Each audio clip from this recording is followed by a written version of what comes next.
Hey there, everyone.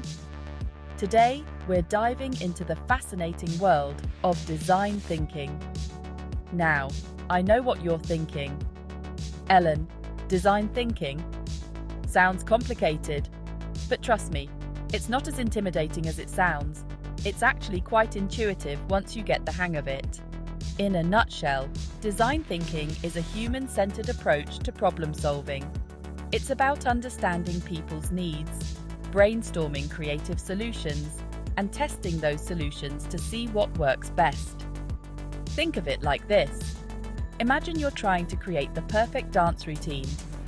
You wouldn't just start jumping around and hope for the best, right? You'd start by observing how people move, understanding their rhythm and style. Then, you'd experiment with different steps and sequences, getting feedback from your dance partner along the way. That's the essence of design thinking. It's about being observant, iterative, and always putting people at the center of your process. Why is design thinking so important, you ask? Well, in today's fast-paced world, businesses and organizations are constantly facing new challenges and opportunities. Design thinking provides a framework for tackling these challenges in a creative and effective way. By understanding people's needs and developing solutions that meet those needs, organizations can create products, services, and experiences that are not only functional, but also desirable and impactful.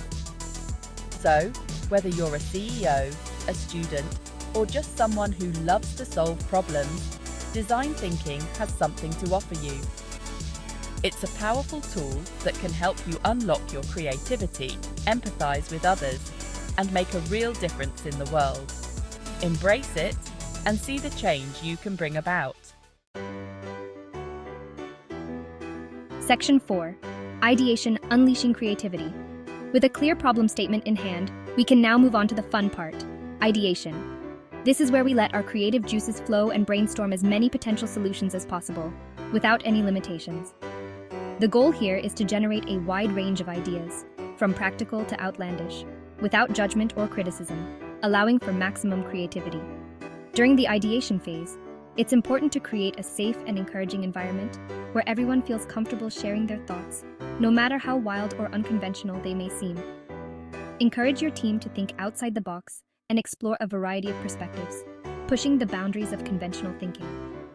There are countless ideation techniques you can use to spark creativity, such as brainstorming, mind mapping, and role-playing, each offering unique ways to approach problem solving. You can also draw inspiration from other industries or look to nature for innovative solutions, finding new angles to tackle the problem. The key is to experiment and have fun with the process, remembering that there are no wrong answers at this stage, only possibilities. Once you've generated a substantial list of ideas, you can start to narrow them down based on feasibility, desirability, and viability, ensuring they meet your criteria. Which ideas are most likely to solve the problem effectively and efficiently? Which ideas are most appealing to your target audience, resonating with their needs and preferences? Which ideas are realistic to implement given your resources and constraints, ensuring they are practical? Remember, ideation is not a one-time event, but a continuous journey. It's an iterative process that should continue throughout the design thinking process as you gather feedback and refine your solutions, evolving them to perfection. Section 5. Prototyping, Bringing Ideas to Life. Now that we have a handful of promising ideas, it's time to bring them to life through prototyping. This is where we create tangible representations of our solutions, whether they're physical products, digital interfaces, or even just sketches on a whiteboard. Prototyping is all about experimentation and learning. It allows us to test our assumptions, identify potential flaws in our designs, and gather feedback from users early on in the process. By creating low-fidelity prototypes quickly and cheaply, we can iterate on our ideas and make improvements based on real-world feedback. The type of prototype you create will depend on the nature of your solution. For a physical product, you might create a three-dimensional printed model or a rough prototype using everyday materials. For a digital product, you might create a clickable prototype using design software or even just a series of sketches on paper. The most important thing is to create a prototype that is just detailed enough to communicate your idea and gather feedback from users. It doesn't have to be perfect or polished. In fact, it's better if it's not. The goal is to learn as much as possible as quickly as possible so you can make informed decisions about how to move forward.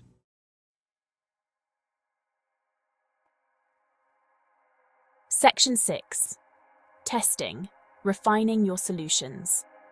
The final phase of the design thinking process is testing, a crucial step in ensuring the effectiveness of your design.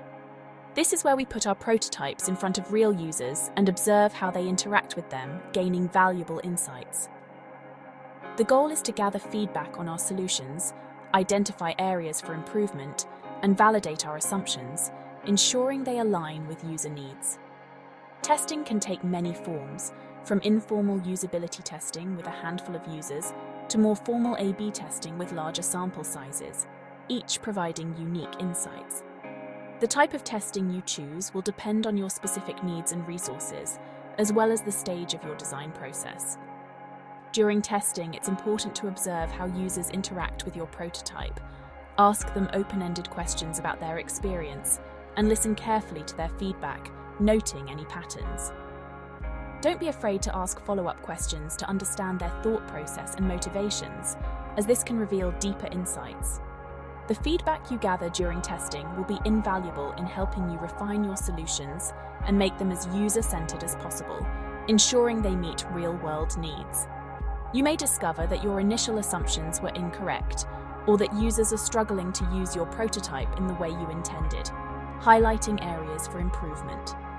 Testing is an iterative process, and you may need to go through multiple rounds of testing and refinement before you arrive at a solution that meets your users' needs and achieves your goals, ensuring a polished final product.